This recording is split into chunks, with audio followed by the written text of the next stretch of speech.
Business sector کو budget میں relief دینے جا رہی ہے اور اس کے لیے آئی ایم ایف بھی مان گیا ہے۔ بڑی اہم بات بتائی ہے عارف حبیب صاحب نے، سما سے انہوں نے خصوصی گفتگو کی ہے۔ عارف حبیب نے آئندہ بجٹ میں آئی ایم ایف کی جانب سے حکومت کو دیے گئے معاشی اہداف بھی بتا دیے ہیں۔ ان کا کہنا تھا کہ ٹیکس ریٹس اور انرجی کاسٹ کو نیچے لانے کے لیے اس بار حکومت سنجیدہ ہے۔ مالی گنجائش آئی ایم ایف کے دیے گئے معاشی اہداف میں بآسانی نکل آئے گی۔ اگر ایسا ہو گیا جناب تو نہ صرف معیشت بلکہ اسٹاک مارکیٹ میں بھی تیزی آ جائے گی۔ ذرا سنیے خود ہی عارف حبیب صاحب کی زبانی کہ وہ کیا خوشخبریاں دے رہے ہیں۔ اچھا عارف بھائی، آپ نے اسٹاک مارکیٹ کی بات کری تو 75 ارب ڈالر کی اسٹاک مارکیٹ ہے۔ ماضی میں تو 100 ارب ڈالر بھی اس کی کیپٹلائزیشن رہی۔ ہمیں بجٹ کی ترجیحات میں اسٹاک مارکیٹ کہیں نظر نہیں آتی۔ اس بجٹ میں آپ کو لگتا ہے کوئی خوشخبری ہے اسٹاک مارکیٹ کے لیے؟ آپ لوگوں نے کچھ پلیٹ کیا ہے؟ جی، آئی تھنک اسٹاک مارکیٹ کے لیے جو ڈائریکٹ کوئی ٹیکسیشن میجرز ہیں وہ تو آپ کو نظر نہیں آ رہے ہوتے، لیکن جو اس وقت سب سے بڑے جو ایشوز ہیں جو پاکستان اکنومی کو لاحق ہیں وہ ہائی انرجی کاسٹ ہے، ہائی ٹیکسیشن ریٹس ہیں اور ہائی انٹرسٹ ریٹس ہیں۔ تو اس پہ مسلسل ریپرزنٹیشن جو ہے وہ ہو رہی ہے۔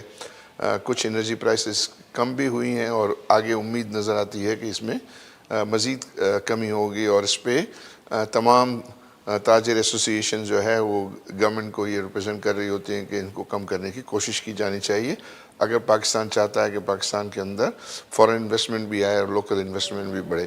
اور اسی طرح جو ٹیکس ریٹس ہیں اس میں گورنمنٹ بہت ایکٹیولی اس کو کنسیڈر کرتی ہوئی نظر آتی ہے، کیونکہ ہر میٹنگ میں پرائم منسٹر اور کیبنٹ منسٹرز وہ سب اس بات کا اعادہ کرتے ہوئے نظر آتے ہیں کہ ہم اس دفعہ جو ہے وہ سپر ٹیکس ختم کرنا چاہتے ہیں، ہم انٹر کارپوریٹ ٹیکس ختم کرنا چاہتے ہیں، ہم جو ہے وہ ایکسپورٹ کے لیے جو ہے وہ ٹیکسیشن میں کچھ رعایت کرنا چاہتے ہیں۔ پرسنل ٹیکسیشن پرسنل ایسا نہیں ہے کہ نہیں مان رہا، مجھے تو لگتا ہے کہ آئی ایم ایف شاید اس طرف جا رہا ہے، اس لیے کہ وہ ایک بات کہتے ہیں کہ اگر ہمیں اسپیس ملا تو میں تو دیکھتا ہوں تو مجھے تو اسپیس بنتا ہوا نظر آتا ہے۔ اس لیے آتا ہے کہ ان کا ایک ٹارگیٹ ہوتا ہے آئی ایم ایف کا، اور وہ ہوتا ہے پرائمری سرپلس کا۔ تو پرائمری سرپلس جو ہے انہوں نے 2.4% آف جی ڈی پی رکھا ہے کرنٹ فائنینشیل کے لیے، جو آلریڈی 3.1% اچیو ہو چکا ہے۔ اگلے سال کے لیے جو نمبر آیا ہے میڈیا میں وہ 2% کا آیا، اس کا مطلب وہ پرائمری سرپلس کو جو ہے وہ کم ٹارگیٹ کر رہے ہیں۔ اسی طرح جو آئی ایم ایف کے ریونیو کا ٹارگیٹ بھی پہلے جو تھا وہ 18%، 20%، 22% اس طرح گروتھ کا ہوتا تھا، اس دفعہ وہ 9% کی بات کر رہے ہیں۔